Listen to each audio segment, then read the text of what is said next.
Today we're looking at my Sycamore seedling that popped up in one of my pots last spring.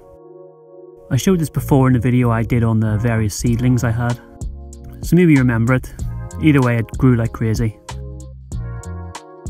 The seed will have been from the huge sycamore that was in my garden in London, so it must have sneaked in the pot before I left. The growth is so impressive, especially compared to the hawthorn seedling I showed the other week. But then with big growth becomes big leaves and big internodes, so in the long run it'll be hard to keep this guy small. The plan is to do exactly that. I don't really want another sycamore, but it's popped up, so I may as well just bully it into being as small as possible. It's a bit of free fun basically. So at the end of the first season it was over 30 centimeters tall, so a foot from a seed. Very impressive. But I'm not here to be impressed, I want to impress. So in winter I cut it right back.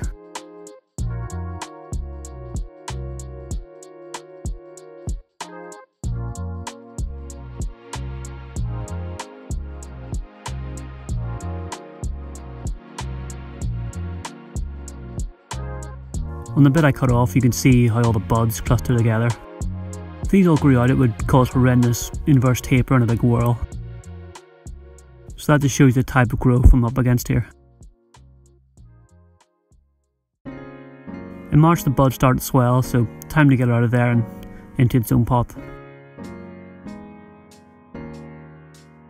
As of a lot of my repotting this year, the camera was playing up and a lot of the footage seems to be missing.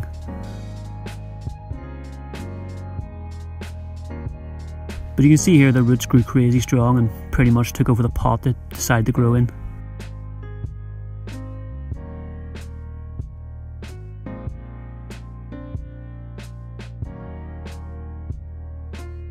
I took the roots right back, like really aggressively, then I put it into this little pot.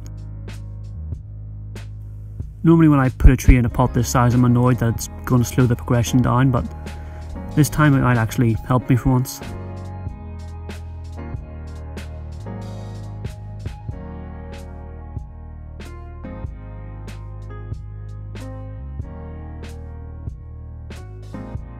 A few days later and the buds are really starting to pop.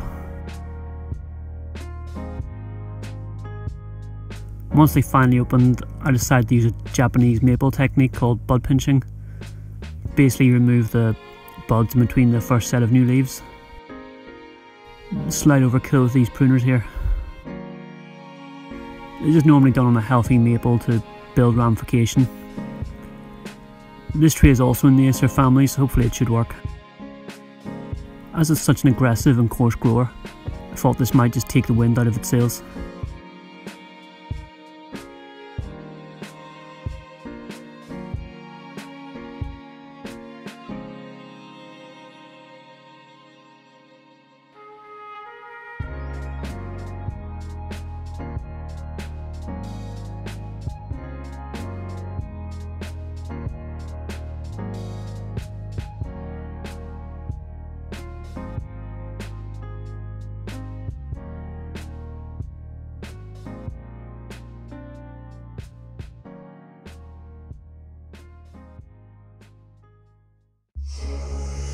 I think it helped. The leaves do look smaller. You can tell it wants to shoot off and grow like mad, but it's definitely helping to keep it small.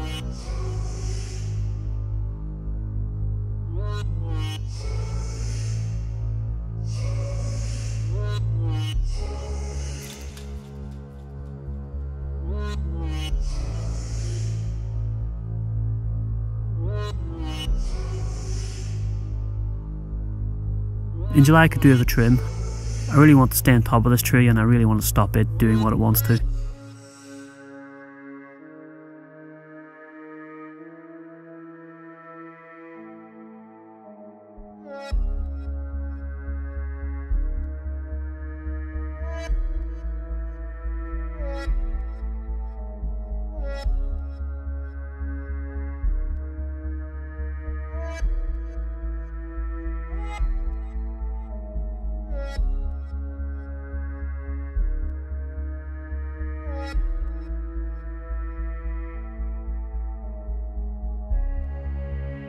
In August you can see it leafed out again.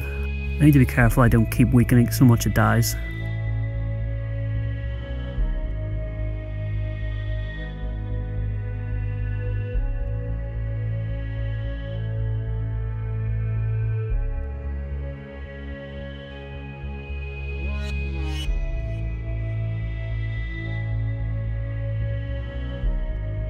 But as you see in September, that doesn't seem to be an issue yet.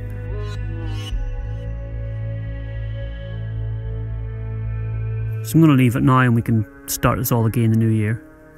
It looks like it's shutting down for winter anyway. Thanks for watching, see you next time.